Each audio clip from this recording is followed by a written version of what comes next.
Hi, I'm Chloe from the Careers Portal. Today I sat down with Antje Hargarter from the Stadio School of Commerce. We talk about what courses the Stadio School of Commerce has to offer, entrepreneurship in South Africa, and Antje shares some business tips, so stay tuned.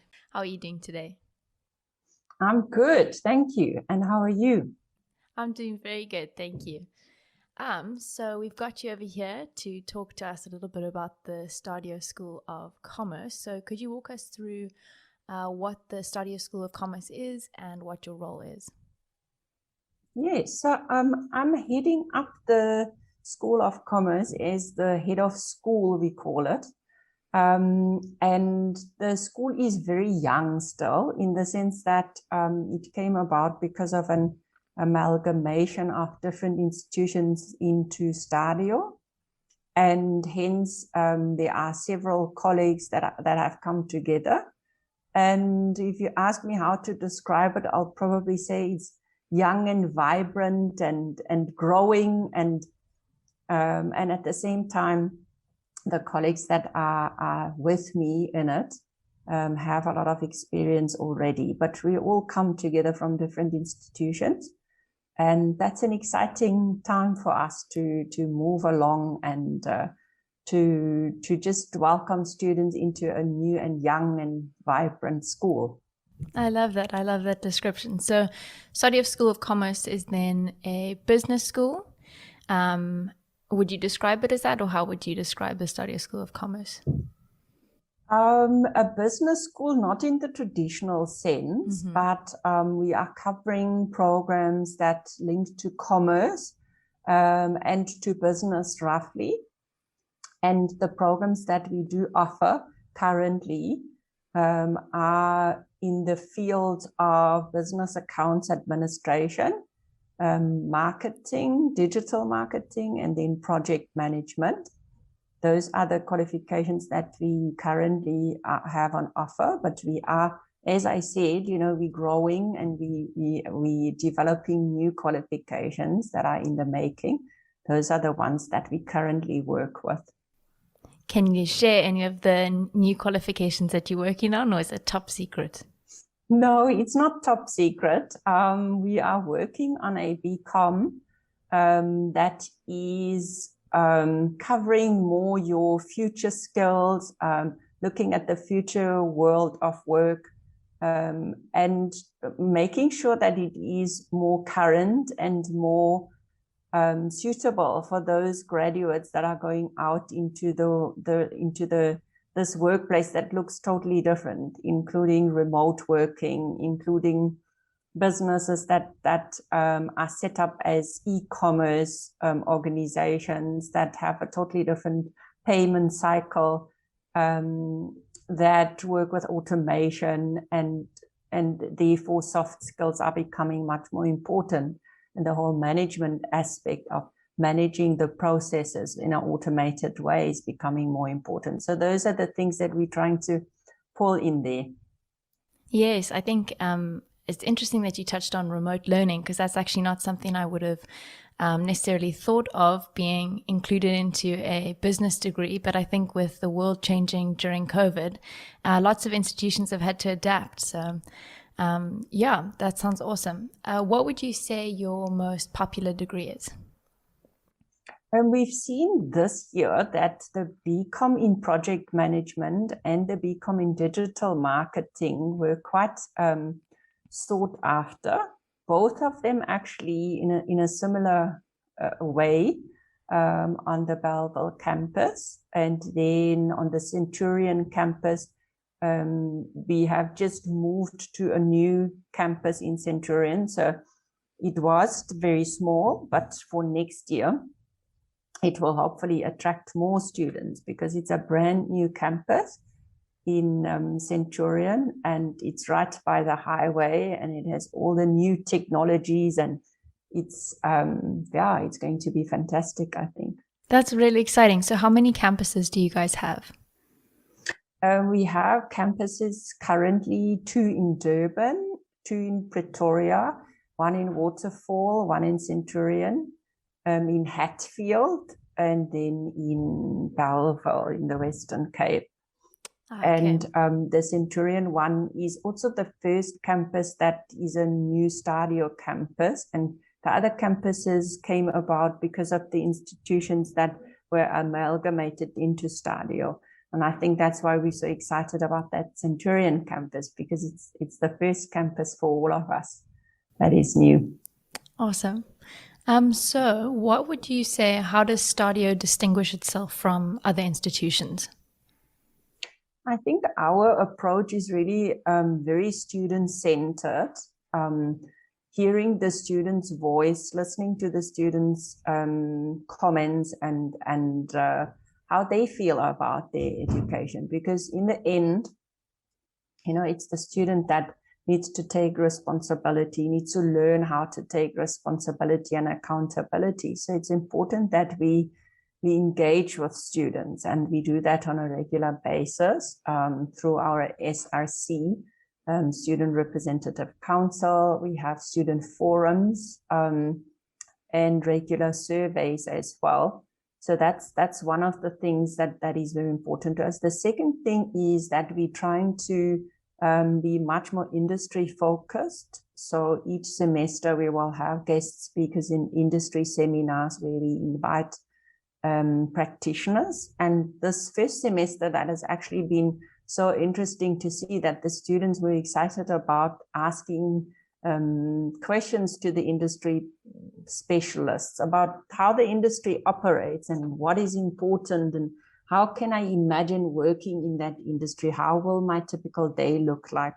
So that was very exciting for us. And then I think the third aspect that I would like to mention is affordability and creating access. So we have a system in place where we try and attract as many students as possible, and give conditional offers to students and see how we can help students to access our services without putting many barriers in place and many admin processes in place. So that's the third one. I think low barrier education is very important, especially in South Africa. So that's awesome that you guys are doing that. So how does your application process work, and how can prospective students apply? And they can go to our website, www.stadio.ac.za, and they can navigate to the different schools. So, for example, there will be a School of Commerce, but there will also be a School of Fashion, a School of Media and Design, and so on. And then students can navigate the different programs.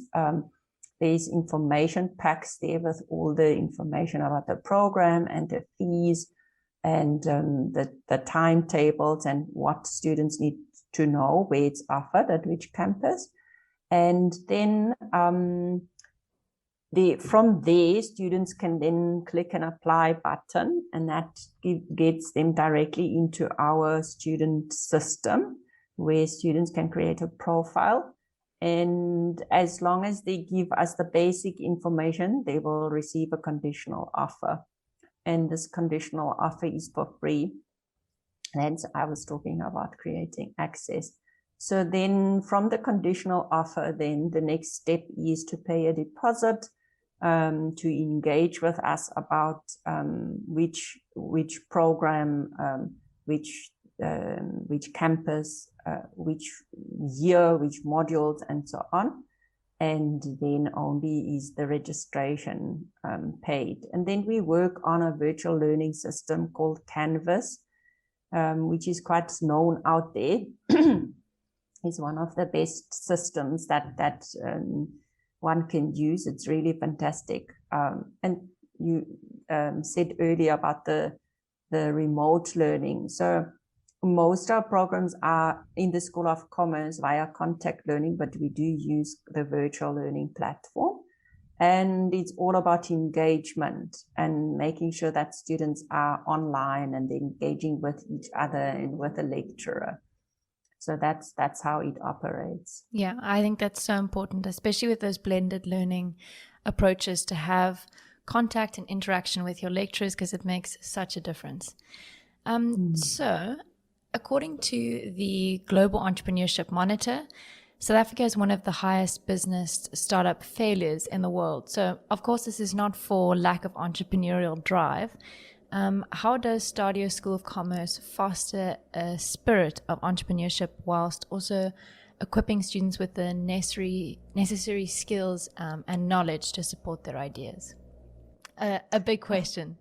Yeah, no, that is a big question. I think that all our programs that we currently offer have an entrepreneurship module, and this module is very practical, and students are asked to put a business plan together and to present their business plan to a committee, and I think that makes it a vibrant module and also very practical, so not only the theory.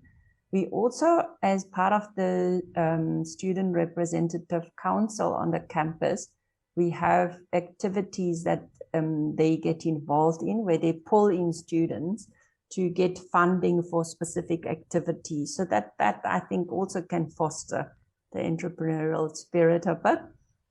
But then besides that, there's also other skills that we need to foster, and those are your traditional business skills like marketing, how to market your business, financial aspects, how to get funding for your business. Project management is also important because everything today, seems to be organized in a project sort of way. Administrative management, all of those additional skills. So we are playing an important role in it, but I think in a way you need to have that intrinsic drive to be an entrepreneur, and you need to be self-motivated and you need to want it. And if that is missing, I think you can have all the skills in the world. I don't know whether it's going to work for you. Yeah. You have to be that driver. And I mean, it's one thing to have an idea, but then on the other hand, you also need the business skills to back it up. And that's where the Stadio School of Commerce comes in. Yes. So, I mean, we're talking about entrepreneurship. Why do you think particularly entrepreneurs are so vital in South Africa? I think they're not only vital in South Africa, like you say, it's across the world. As I think the business world and the commerce world is changing, we spoke earlier now about automation and the fourth industrial revolution. I think it's becoming ever more important for individuals to be more creative and to find other ways of doing things and other ways of earning money. And I think that's where, we all read about the fact that in future, 20 years from now, people will have 5 different jobs and they will do different things. It's not one career that you're going to have. So it's so important to create this entrepreneurial spirit in order for people to live and earn an income.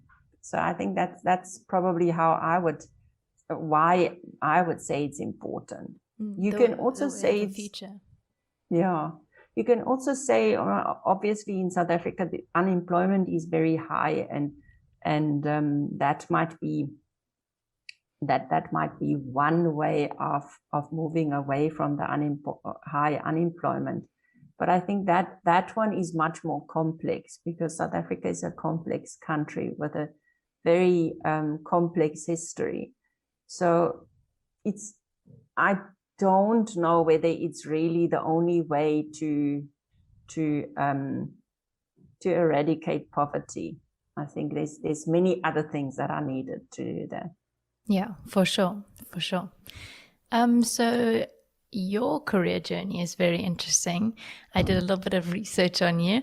So you worked and correct me if I'm wrong, but you worked as a financial analyst for a decade before transitioning into an academic role. So what inspired this move? I was working in the asset management industry, which is a very tough industry to be in, especially as a woman. And those that have worked in that industry will probably be with me on that. I had worked for about just over 10 years after my studies, and I wanted to just take a sabbatical. So that's when I then decided to come to South Africa and complete my MBA.